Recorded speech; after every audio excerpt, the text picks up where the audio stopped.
नमस्कार साथियों, आज देश जी के ट्रिक में आप सभी का स्वागत है। दोस्तों, इस वीडियो में मैं आपके रेलवे आरपीएफ कांस्टेबल एग्जाम्स के लिए जीके जीएस का टॉप 50 महत्वपूर्ण प्रश्नों को कराने वाला हूं, जो कि आपके एग्जाम्स के लिए काफी ज्यादा महत्वपूर्ण रहने वाला है। तो साथियों, इस वीडियो को आप बड़ी ही ध्यानपूर्वक एंड तक जरूर देखिएगा। तो साथियों, आज का पहला प्रश्न है, बांग्लादेश का राष्ट्रगान अमार सोनार बांग्ला की रचना किसने की थी? ऑप्शन है मोहम्मद इकबाल, रविंद्रनाथ टैगोर, मिर्जा गालिब और ऑप्शन डी है मोहम्मद अली जिन्ना। तो साथियों, बांग्लादेश का राष्ट्रगान अमार सोनार बांग्ला की रचना रविंद्रनाथ टैगोर ने की थी। राइट आंसर ऑप्शन बी हो जाएगा, रविंद्रनाथ टैगोर। नेक्स्ट क्वेश्चन है, निम्नलिखित में से किसे औषधि का देवता कहा जाता है? इसका ऑप्शन है धनवंतरी, आर्यभट्ट, पाणिनि या फिर ऑप्शन डी है पतंजलि। तो औषधि का देवता जो है धनवंतरी को कहा जाता है। राइट आंसर ऑप्शन ए हो जाएगा, धनवंतरी को। अगला प्रश्न है, विश्व भर में एमएनसीएस द्वारा किया गया निवेश क्या कहलाता है? तो विश्व भर में एमएनसीएस द्वारा किया गया निवेश विदेशी निवेश कहलाता है। राइट आंसर ऑप्शन ए हो जाएगा, विदेशी निवेश। ओके फ्रेंड्स, इसको आप अच्छे से जरूर याद रखिएगा। साथियों, वीडियो में आगे बढ़ने से पहले आपसे एक छोटी सी रिक्वेस्ट है, अभी तक आप वीडियो को लाइक नहीं किए हैं तो वीडियो को लाइक कर दीजिए।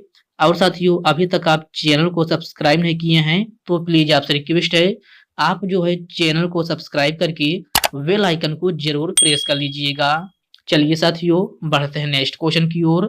नेक्स्ट क्वेश्चन आपसे पूछा गया है, किस धर्म में निर्वाण प्राप्ति के लिए 4 आर्य सत्यों का उल्लेख मिलता है?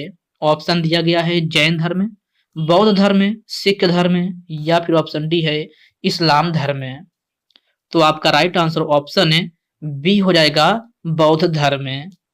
नेक्स्ट क्वेश्चन है, निम्न में से कौन सा ग्रह बौना ग्रह है? प्लूटो ग्रह, बुध ग्रह, शुक्र ग्रह या फिर ऑप्शन डी है वरुण ग्रह। तो कौन सा ग्रह बौना ग्रह है?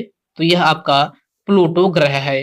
प्रश्न नंबर 5 का राइट आंसर ऑप्शन ए हो जाएगा, प्लूटो ग्रह। किस समिति ने लोकतांत्रिक विकेंद्रीकरण की नीति की अनुशंसा की थी? तो सभी प्यारे साथी इसका आंसर बताएंगे कि किस समिति ने लोकतांत्रिक विकेंद्रीकरण की नीति की अनुशंसा की थी। तो साथियों, यह आपका बलवंत राय मेहता समिति है। राइट आंसर ऑप्शन सी हो जाएगा, बलवंत राय मेहता समिति। ओके फ्रेंड्स, क्लियर है। चलिए बढ़ते हैं नेक्स्ट क्वेश्चन की ओर। नेक्स्ट क्वेश्चन आपसे पूछा गया है, F1 दौड़ से संबंधित व्यक्ति सेबास्टियन वेटल किस देश से संबंधित हैं? तो साथियों, ये जर्मनी देश के हैं। राइट आंसर ऑप्शन ए हो जाएगा, जर्मनी। अगला प्रश्न है, कौन सी समिति अर्ध न्यायिक प्रकृति की होती है? तो आपको बताना है कि कौन सी समिति अर्ध न्याय की प्रकृति की होती है। तो यह आपका विशेषाधिकारी समिति है। प्रश्न नंबर 8 का करेक्ट आंसर ऑप्शन बी हो जाएगा, विशेषाधिकारी समिति। ओके फ्रेंड्स, इसको आप अच्छे से जरूर याद रखिएगा। आपका नेक्स्ट क्वेश्चन है, वेल्थ ऑफ नेशन पुस्तक के लेखक कौन है? ऑप्शन है सैमुएलसन, अमर्त्य सेन, कौटिल्य या फिर ऑप्शन डी है एडम स्मिथ है। तो वेल्थ ऑफ नेशन पुस्तक के लेखक जो है आपका एडम स्मिथ हैं। आपका प्रश्न नंबर 9 का करेक्ट आंसर ऑप्शन डी हो जाएगा। समाचार पत्र इंडियन ओपिनियन के संस्थापक कौन थे? तो सभी प्यारे साथी इसका आंसर बताएंगे कि समाचार पत्र इंडियन ओपिनियन के संस्थापक कौन थे? महात्मा गांधी, गोपाल कृष्ण गोखले, सुभाष चंद्र बोस और ऑप्शन डी है जवाहरलाल नेहरू। तो आपका राइट आंसर ऑप्शन ए हो जाएगा, महात्मा गांधी। इंडियन ओपिनियन समाचार पत्र के संस्थापक जो थे आपका महात्मा गांधी थे। अक्साई चीन किस राज्य में स्थित है? तो अक्साई चीन जो है आपका ये है, कहाँ स्थित है? तो साथियों यह आपका जम्मू कश्मीर में स्थित है। प्रश्न नंबर 11 का राइट आंसर ऑप्शन सी हो जाएगा। अहमदिया आंदोलन निम्नलिखित में से किसके द्वारा आरंभ किया गया था? सैयद अहमद खान, मिर्जा गुलाम अहमद, अहमद बरेलवी या फिर ऑप्शन डी है बेगम अख्तर। तो मेरे प्यारे साथियों, अहमदिया आंदोलन जो है आपका यह मिर्जा गुलाम अहमद के द्वारा शुरू किया गया था। राइट आंसर ऑप्शन बी हो जाएगा Mirza Ghulam Ahmad. Okay friends, clear है। चलिए बढ़ते हैं नेक्स्ट क्वेश्चन की ओर।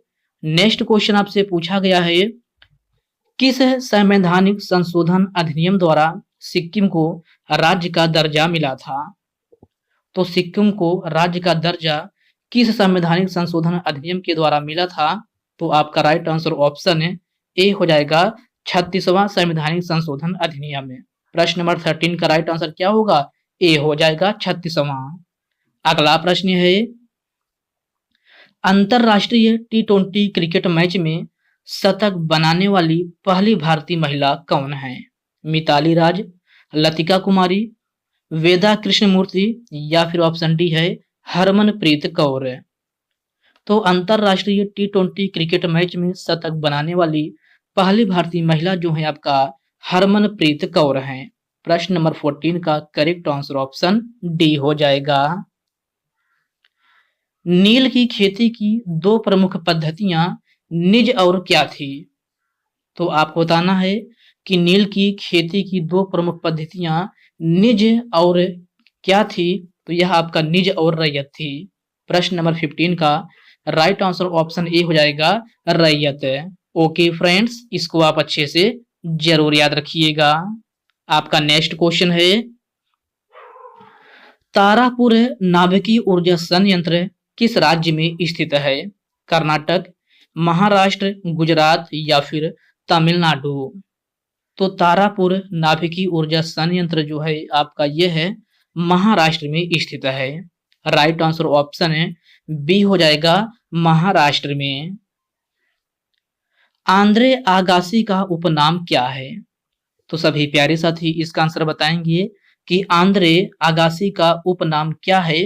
तो ये साथियों यह आपका द लॉस वेगास किंग है।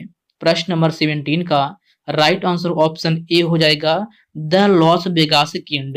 ओके फ्रेंड्स, इसको आप अच्छे से जरूर याद रखिएगा। आपका नेक्स्ट क्वेश्चन है, भारत के उच्च न्यायालय के मुख्य न्यायाधीश की नियुक्ति किसके द्वारा की जाती है?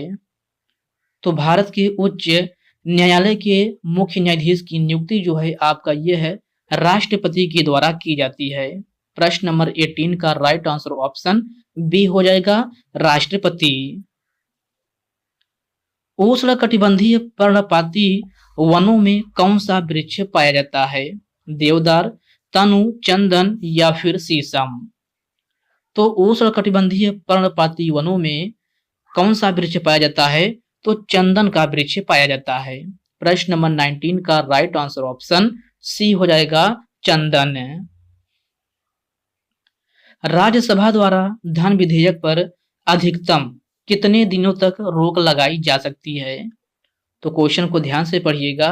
इसमें आपसे पूछा जा रहा है कि राज्यसभा द्वारा धन विधेयक पर अधिकतम कितने दिनों तक रोक लगाई जा सकती है? तो आपका राइट आंसर ऑप्शन डी हो जाएगा अधिकतम 14 दिन तक है। तो आपका राइट आंसर क्या होगा? डी हो जाएगा। बाबा गरिया पूजा त्योहार निम्नलिखित में से कहाँ मनाया जाता है? राजस्थान में, असम में, त्रिपुरा में या फिर झारखंड में। तो बाबा गरिया पूजा जो है आपका यह कहाँ मनाया जाता है? तो प्यारे साथियों यह आपका त्रिपुरा राज्य में मनाया जाता है। प्रश्न नंबर 21 का राइट आंसर ऑप्शन सी हो जाएगा त्रिपुरा में। ओके फ्रेंड्स, क्लियर है। चलिए बढ़ते हैं नेक्स्ट क्वेश्चन की ओर। नेक्स्ट क्वेश्चन आपसे पूछा गया है, निम्नलिखित में से किस त्योहार में नौका दौड़ का आयोजन होता है? तो नौका दौड़ का आयोजन किस त्योहार में होता है? सरहुल, पोंगल, ओणम या फिर इनमें से कोई नहीं। तो आपका राइट आंसर जो है सी हो जाएगा ओणम त्योहार में। नौका दौड़ का आयोजन जो है आपका ओणम त्योहार में किया जाता है। तो आपका राइट आंसर ऑप्शन सी बन जाएगा। मंत्रिपरिषद की बैठक की अध्यक्षता कौन करता है? राष्ट्रपति, लोकसभा अध्यक्ष, प्रधानमंत्री या फिर ऑप्शन डी है इनमें से कोई नहीं। तो मंत्रिपरिषद की बैठक की अध्यक्षता जो है आपका प्रधानमंत्री करता है। राइट आंसर ऑप्शन सी हो जाएगा, प्रधानमंत्री। हीनयान और महायान किस धर्म के पंथ हैं? तो आपको बताना है कि हीनयान और महायान किस धर्म के पंथ हैं। तो साथियों यह आपका बौद्ध धर्म के पंथ हैं। प्रश्न नंबर 24 का करेक्ट आंसर ऑप्शन डी हो जाएगा। शुष्क वन अनुसंधान संस्थान किस राज्य में स्थित है? राजस्थान, उत्तराखंड, गुजरात या फिर ओडिशा। तो शुष्क वन अनुसंधान संस्थान जो है आपका राजस्थान में स्थित है। कहाँ? राजस्थान में। आपका प्रश्न नंबर 25 का राइट आंसर ऑप्शन ए हो जाएगा। बाबर मूल रूप से कहाँ का शासक था? तो क्वेश्चन को ध्यान से पढ़िएगा। इसमें आपसे पूछा जा रहा है कि बाबर मूल रूप से कहाँ का शासक था? तक्षशिला, कंधार, फरगना या फिर इनमें से कोई नहीं। तो बाबर मूल रूप से फरगना का शासक था। कहाँ का? फरगना का। आपका प्रश्न नंबर 26 का राइट आंसर ऑप्शन सी हो जाएगा, फरगना। निम्न में से किसने मुगल साम्राज्य की राजधानी को आगरा से दिल्ली स्थानांतरित की थी? जहांगीर, शाहजहां, हुमायूं या फिर शेर शाह ने। तो मुगल साम्राज्य की राजधानी को आगरा से दिल्ली किसने स्थानांतरित की थी? तो यह आपका शाहजहां ने स्थानांतरित की थी। राइट आंसर ऑप्शन बी हो जाएगा, शाहजहां ने। ओके फ्रेंड्स, इसको आप अच्छे से जरूर याद रखिएगा। आपका नेक्स्ट क्वेश्चन है, गैनीमीड निम्नलिखित में से किस ग्रह का प्राकृतिक उपग्रह है? मंगल, बुध, बृहस्पति या फिर शुक्र। तो गैनीमीड किस ग्रह का प्राकृतिक उपग्रह है? तो आपका राइट आंसर ऑप्शन सी हो जाएगा, बृहस्पति। वेदों की ओर लौटो का नारा किसने दिया था? जवाहरलाल नेहरू, महात्मा गांधी, मानवेंद्र नाथ टैगोर या फिर ऑप्शन डी है स्वामी दयानंद सरस्वती। तो वेदों की ओर लौटो का नारा स्वामी दयानंद सरस्वती के द्वारा दिया गया था। प्रश्न नंबर 29 का राइट आंसर ऑप्शन डी बन जाएगा। गोपाल कृष्ण गोखले निम्नलिखित में से किस उच्च न्यायालय के न्यायाधीश थे? तो गोपाल कृष्ण गोखले जो है आपका मुंबई उच्च न्यायालय के न्यायाधीश थे। राइट आंसर ऑप्शन सी हो जाएगा, मुंबई उच्च न्यायालय। ओके फ्रेंड्स, क्लियर है। चलिए बढ़ते हैं नेक्स्ट क्वेश्चन की ओर। नेक्स्ट क्वेश्चन आपसे पूछा गया है, हुमायूं का मकबरा कहाँ स्थित है? दिल्ली में, आगरा में, कानपुर में या फिर ऑप्शन डी दिया गया है इनमें से कोई नहीं। तो हुमायूं का मकबरा दिल्ली में स्थित है। प्रश्न नंबर 30 का करेक्ट आंसर ऑप्शन ए हो जाएगा। किसने चौसा की लड़ाई में हुमायूं को पराजित किया था? तो आपको बताना है कि किसने चौसा की लड़ाई में हुमायूं को पराजित किया था। महाराणा प्रताप ने, शिवाजी ने, शेर शाह ने या फिर आजम शाह ने। तो चौसा की लड़ाई में हुमायूं को शेर शाह ने पराजित किया था। प्रश्न नंबर 32 का राइट आंसर ऑप्शन सी हो जाएगा, शेर शाह ने। चौसा की लड़ाई कब हुई थी? तो चौसा की लड़ाई 1539 ईस्वी में हुई थी। कब? 1539 ईस्वी में। राज्य लोक सेवा आयोग के कार्यवाहक अध्यक्ष की नियुक्ति कौन करता है? तो क्वेश्चन को ध्यान से पढ़िएगा। इसमें आपसे पूछा जा रहा है कि राज्य लोक सेवा आयोग के कार्यवाहक अध्यक्ष की नियुक्ति कौन करता है? राज्यपाल, मुख्यमंत्री, राष्ट्रपति या फिर उपराष्ट्रपति। तो आपका राइट आंसर ऑप्शन ए हो जाएगा, राज्यपाल। भारत में वन संरक्षण अधिनियम कब पारित किया गया था? तो सभी प्यारे साथी इसका आंसर बताएंगे कि भारत में वन संरक्षण अधिनियम कब पारित किया गया था? तो यह आपका 1980 ईस्वी में पारित किया गया था। राइट आंसर ऑप्शन सी हो जाएगा। दिलवाड़ा के जैन मंदिरों का निर्माण किसने करवाया था? तो दिलवाड़ा के जैन मंदिरों का निर्माण जो है किसने करवाया था? तो चालुक्यों ने करवाया था। आपका प्रश्न नंबर 35 का राइट आंसर ऑप्शन बी हो जाएगा। बुद्ध के गृह त्याग का प्रतीक क्या था? तो आपको बताना है बुद्ध के गृह त्याग का प्रतीक क्या था? तो साथियों यह आपका घोड़ा था। राइट आंसर ऑप्शन डी हो जाएगा, घोड़ा। ओके फ्रेंड्स, क्लियर है। चलिए बढ़ते हैं नेक्स्ट क्वेश्चन की ओर। नेक्स्ट क्वेश्चन आपसे पूछा गया है, निम्न में से वन अनुसंधान संस्थान कहाँ स्थित है? मैसूर, अहमदाबाद, नागपुर या फिर देहरादून? तो वन अनुसंधान संस्थान जो है आपका देहरादून में स्थित है। प्रश्न नंबर 37 का करेक्ट आंसर ऑप्शन डी बन जाएगा। संविधान सभा के अस्थायी अध्यक्ष कौन थे? तो क्वेश्चन को ध्यान से पढ़िएगा। इसमें आपसे अस्थायी अध्यक्ष पूछ रहा है कि संविधान सभा के अस्थायी अध्यक्ष कौन थे? जवाहरलाल नेहरू, सच्चिदानंद सिन्हा, केटी शाह या फिर डॉक्टर राजेंद्र प्रसाद? आपका राइट आंसर ऑप्शन बी हो जाएगा, सच्चिदानंद सिन्हा। संविधान सभा के अस्थायी अध्यक्ष जो थे आपका ये है सच्चिदानंद सिन्हा थे। साथियों अगर आपसे संविधान सभा के स्थायी अध्यक्ष पूछे, अगर आपसे स्थायी अध्यक्ष के बारे में पूछे कि संविधान सभा के स्थायी अध्यक्ष कौन थे, तो स्थायी अध्यक्ष आपके डॉक्टर राजेंद्र प्रसाद थे। कौन? डॉक्टर राजेंद्र प्रसाद है। और अस्थायी की बात की जाए तो यह आपका डॉक्टर सच्चिदानंद सिन्हा थे। ओके फ्रेंड्स, इन पॉइंट को आप अच्छे से जरूर ध्यान में रखिएगा। लोसार उत्सव कहाँ मनाया जाता है? ओडिशा, राजस्थान, लद्दाख या फिर पंजाब? तो लोसार उत्सव आपका लद्दाख में मनाया जाता है। प्रश्न नंबर 39 का राइट आंसर ऑप्शन सी हो जाएगा। बोनालू उत्सव कहाँ मनाया जाता है? तेलंगाना, राजस्थान, कर्नाटक या फिर बिहार?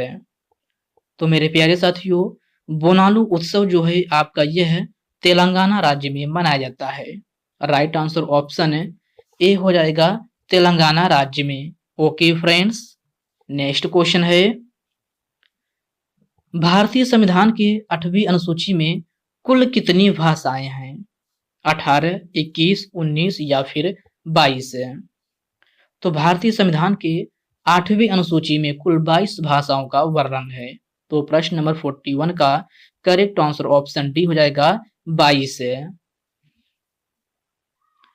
जैन परंपरा के अनुसार जैन धर्म में कुल कितने तीर्थंकर हुए हैं? 21, 15, 24 या फिर 26? तो जैन परंपरा के अनुसार जैन धर्म में कुल 24 तीर्थंकर हुए हैं। प्रश्न नंबर 42 का राइट आंसर ऑप्शन सी हो जाएगा, 24। बौद्ध धर्म एवं जैन धर्म दोनों के उपदेश किसके शासन काल में दिए गए थे? तो सभी प्यारे साथी इसका आंसर बताएंगे कि बौद्ध धर्म एवं जैन धर्म दोनों के उपदेश किसके शासन काल में दिए गए थे? तो यह आपका बिंबिसार के शासन काल में दिए गए थे। राइट आंसर ऑप्शन डी हो जाएगा, बिंबिसार। भारत की पहली शास्त्रीय भाषा कौन सी है? उर्दू, तमिल, तुर्की या फिर मराठी? तो भारत की पहली शास्त्रीय भाषा तमिल है। राइट आंसर ऑप्शन बी हो जाएगा, तमिल। क्षेत्रफल की दृष्टि से भारत का विश्व में कौन सा स्थान है? तो सभी प्यारे साथी इसका आंसर बताएंगे कि क्षेत्रफल की दृष्टि से भारत का विश्व में कौन सा स्थान है? 5वां, चौथा, 8वां या फिर 7वां? आपका राइट आंसर ऑप्शन डी हो जाएगा, 7वां। क्षेत्रफल की दृष्टि से आपसे पूछ रहा है, तो क्षेत्रफल की दृष्टि से भारत का विश्व में जो है आपका 7वां स्थान है। तो आपका राइट आंसर ऑप्शन डी बन जाएगा। आदिल शाह का मकबरा गोल गुंबज किस राज्य में स्थित है? बिहार, गुजरात, कर्नाटक या फिर पंजाब? तो आदिल शाह का मकबरा गोल गुंबद जो है कर्नाटक के बीजापुर में स्थित है। प्रश्न नंबर 46 का राइट आंसर ऑप्शन है सी हो जाएगा, कर्नाटक के बीजापुर में। ओके फ्रेंड्स, क्लियर है। चलिए बढ़ते हैं नेक्स्ट क्वेश्चन की ओर। नेक्स्ट क्वेश्चन आपसे पूछ रहा है, कृष्णराज सागर बांध किस नदी पर बनाया गया है? कृष्णा नदी, कावेरी नदी, सतलज नदी या फिर माही नदी? तो कृष्णराज सागर बांध जो है आपका कावेरी नदी पर बनाया गया है। राइट आंसर ऑप्शन है बी हो जाएगा, कावेरी नदी। ओके फ्रेंड्स, इसको आप अच्छे से जरूर याद रखिएगा। आपका नेक्स्ट क्वेश्चन है, धूमल निम्न में से किस राज्य का एक प्रसिद्ध लोक नृत्य शैली है? जम्मू कश्मीर, ओडिशा, राजस्थान या फिर महाराष्ट्र? तो धूमल जो है आपका ये है जम्मू कश्मीर का प्रसिद्ध लोक नृत्य शैली है। आपका प्रश्न नंबर 48 का करेक्ट आंसर ऑप्शन ए हो जाएगा। प्रसिद्ध शास्त्रीय गायिका गिरिजा देवी हिंदुस्तानी शास्त्रीय संगीत की किस शैली की प्रवर्तक थी? तो क्वेश्चन को ध्यान से पढ़िएगा। इसमें आपसे पूछा जा रहा है कि प्रसिद्ध शास्त्रीय गायिका गिरिजा देवी हिंदुस्तानी शास्त्रीय संगीत की किस शैली की प्रवर्तक थी? ऑप्शन दिया गया है तराना, सत्रिया, ठुमरी या फिर ऑप्शन डी है इनमें से कोई नहीं। आपका राइट आंसर ऑप्शन है सी हो जाएगा, ठुमरी। ओके फ्रेंड्स, क्लियर है। चलिए बढ़ते हैं नेक्स्ट क्वेश्चन की ओर। नेक्स्ट क्वेश्चन आपसे पूछा गया है, सिंगूर बांध का निर्माण किस नदी पर किया गया है? तो सभी प्यारे साथी इसका आंसर बताएंगे कि सिंगूर बांध का निर्माण जो है किस नदी पर किया गया है। ऑप्शन दिया गया है मंजीरा नदी, झेलम नदी, गोदावरी नदी या फिर ऑप्शन डी है चंबल नदी। तो सिंगूर बांध का निर्माण जो है आपका ये है मंजीरा नदी पर किया गया है। किस नदी पर? मंजीरा नदी पर। प्रश्न नंबर 50 का राइट आंसर ऑप्शन ए हो जाएगा। अगला प्रश्न है, अखिल भारतीय किसान सभा सर्वप्रथम कहाँ आयोजित की गई थी? ऑप्शन है लखनऊ, जयपुर, कानपुर या फिर कोलकाता। तो अखिल भारतीय किसान सभा सर्वप्रथम कहाँ आयोजित की गई थी? ये क्वेश्चन आपके लिए होमवर्क रूप में है। सभी साथी इसका आंसर कमेंट बॉक्स में कमेंट करके जरूर बताएंगे। ये आपका प्रश्न नंबर 51 है। प्रश्न नंबर 51 का जो है ये क्वेश्चन आपके लिए होमवर्क रूप में है। सभी साथी इसका आंसर कमेंट बॉक्स में कमेंट करके जरूर बताएंगे। तो साथियों आज की इस वीडियो में बस इतने ही प्रश्न करते हैं। तो साथियों यह वीडियो आपको कैसे लगी आप कमेंट बॉक्स में कमेंट करके अपना फीडबैक जरूर दीजिएगा। और साथियों यह वीडियो आपके लिए थोड़ा हेल्पफुल लगा हो तो इस वीडियो को लाइक कर दीजिए, अपने साथियों के साथ शेयर कीजिए। फ्रेंड्स अभी तक आप चैनल को सब्सक्राइब नहीं किए हैं तो प्लीज आपसे रिक्वेस्ट है आप जो है चैनल को सब्सक्राइब करके बेल आइकन को जरूर प्रेस कर लीजिएगा। चलिए साथियों इसी के साथ हम मिलते हैं किसी नेक्स्ट वीडियो में। तब तक के लिए जय हिंद दोस्तों।